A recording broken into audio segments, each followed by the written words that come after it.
China artificial ఇంటెలిజెన్స్‌లో ఒక పెద్ద సంక్షోభమే సృష్టిస్తుంది.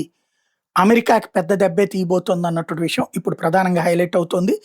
ఏదైతే ఇదివరకు కనుక అమెరికా వాళ్ళు ఈ బెటర్ ఇన్వెన్షన్ అంటూ సోలార్ ప్యానెల్స్ సంబంధించి లిథియం అయాన్ బ్యాటరీస్ విషయంలో, సోలార్ ప్యానెల్స్ విషయంలో వాళ్ళు కనుక్కుంది మొదట అమెరికా వాళ్ళే.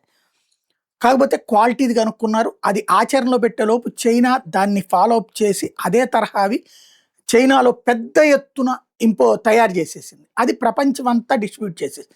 దాంతో ఇప్పుడు లిథియం అయాన్ బ్యాటరీలో కావచ్చు, సోలార్ ప్యానెల్స్‌లో గాని ప్రపంచంలో చైనానే నంబర్ 1గా ఉంది. అట్లాగే ఇప్పుడు ఆర్టిఫిషియల్ ఇంటెలిజెన్స్ కూడా అతి తక్కువకి తయారయ్యేటటువంటి దాన్ని చైనా కనిపెట్టిందంట. ఇది ప్రపంచమంతా రిలీజ్ చేస్తుందట. ఇదే ఇప్పుడు ఐటీ సెక్టార్‌లో షేర్లు పడిపోవడంలో వన్ ఆఫ్ ద కారణం అవుతుంది. డీప్ సీక్ V3 అనేటటువంటిది ఏదైతే ఉందో ఇది GPT-4 లెవెల్ పెర్ఫార్మెన్స్ ఉంటుందట. కాస్ట్ వచ్చేటప్పటికి ఓన్లీ $5.6 మిలియన్ అట. అదే ఓపెన్ ఏఐకి సంబంధించినటువంటిది వచ్చేటప్పటికి దాదాపుగా $3,00,000 వరకు ఉందట. ఇదే సిమిలర్ సిస్టమ్ ఆ రేంజ్‌లో ఉందట. ఈ లెక్కను చూసుకున్నప్పుడు $100 మంత్‌కి $100 మంత్లీ సబ్స్క్రిప్షన్ అవసరమైనటువంటి చోట్లన టూ ఏదైతే 2.5 మ్యాక్స్ ఏదైతే ఇస్తున్నారో దాన్ని దాటేసేటటువంటి పరిస్థితి ఉంది.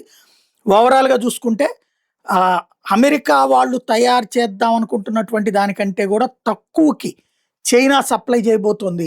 దాంతో అమెరికన్ మార్కెట్‌లో కొలాప్స్ అవ్వడం ఖాయం అన్నటువంటిది నిపుణులు చెప్తున్నమాట.